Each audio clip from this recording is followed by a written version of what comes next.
It's been really inspiring seeing the work people have put into this fight for years. This is coming to a head, but this has been a fight for years.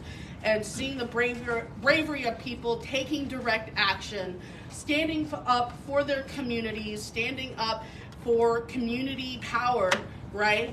And seeing the recent victory in the courts of basically, okay, we got some breathing time, but we're here today because we gotta talk together. We gotta strategize. The fight is still ongoing, but the moment of time we have to breathe right now is because of the people who committed on the ground to do direct action.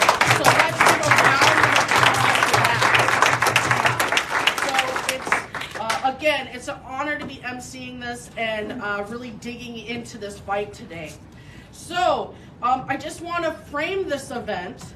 This event aims to build multiracial working class solidarity among MFT, ESP in our neighborhoods at Little Earth and East Phillips, because the reality is that we share a common enemy. The same people supporting groups like Educators for Equity, which if you don't know, this is a group that seeks to destroy public education, that wants to privatize it and make education a commodity only for those who can afford it. So the same groups like Educators for Equity and other nonprofits driving the charter school movement and austerity budgets in education are the same rich elites pulling the strings to motivate developers, arm in arm with city leaders whose campaigns they fund, to disregard the health and welfare of Little Earth and East Phillips residents by demolishing the Roof Depot building and releasing more toxins into the air, water, and soil of an already highly polluted neighborhood. These people, this is the same group of wealthy individuals who are systematically squeezing more and more out of workers while paying them less and less. That's right. Yeah. And another thing that is really the thing that's inspiring about this fight is not only the direct action and the sacrifices people are willing to make, but also the vision for what that community space could be. It's absolutely beautiful. So they're talking about they want a cooperatively owned and wholly sustainable urban farm with benefits that flow back into the community. They want a place where homeless people who are houseless can have a place of their own to root themselves.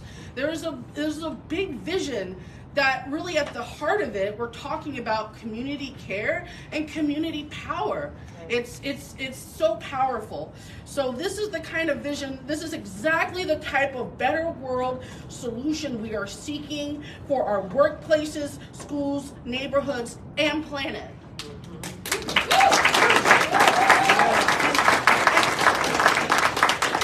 And I see folks here today because I think there's this understanding more so than probably any time in the struggle in this country where we're understanding how interconnected all of these struggles are. We're understanding that there's not this separation between the community, the workplace, all of these single issues. This is all interconnected, and again, I can't reiterate enough, the same people are behind all of this turmoil and violence and attack. The 1%. Thank you, Cynthia. The 1%. These are the same people behind it, and we're really going to delve more into that today and the amazing work people have been doing.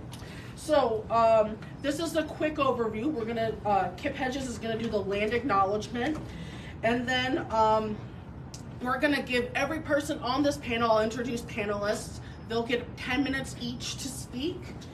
And then we'll open up for questions and comments. Then to the block party. And then, thank you, Cynthia. Feel free to say whatever needs to be said that I may forget. Then to the block party, which who doesn't like a party? And I've been asked to sing a song at the end of this that I wrote about the struggle. So at the end, I guess I'll be doing that as well. So, all right. So Kip, you want to read the land acknowledgement? That he wrote. That he wrote, yes.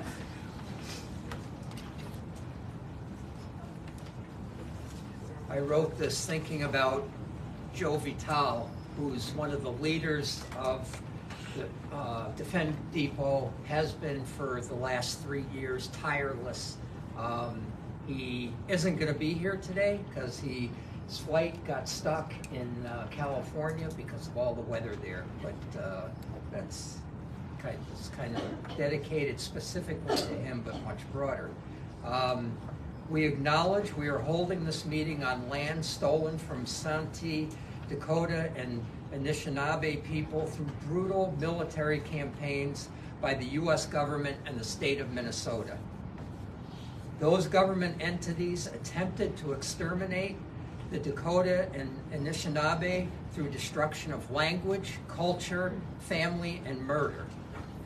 Despite these efforts, they remain unbroken. We want to acknowledge as well our brother, Leonard Peltier, who has been imprisoned by the U.S. government for 50 years for daring to stand against 600 years of genocide and theft.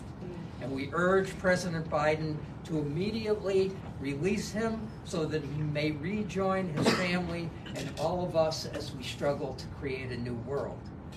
We join with the Dakota and Anishinaabe as relatives, comrades, brothers, sisters, siblings in a fight to save our planet, to return the earth to a garden planet. This means land and resources for Indigenous people to thrive and not just survive.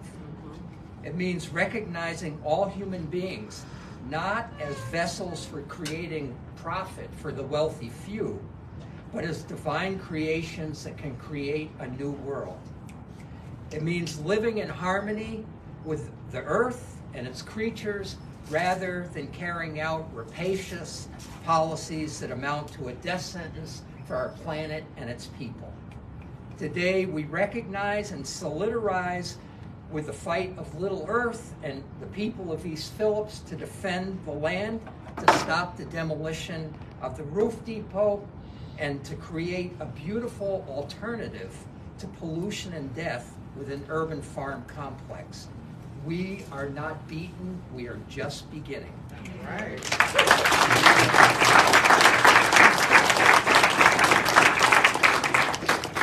Thank you so much for that, Kip.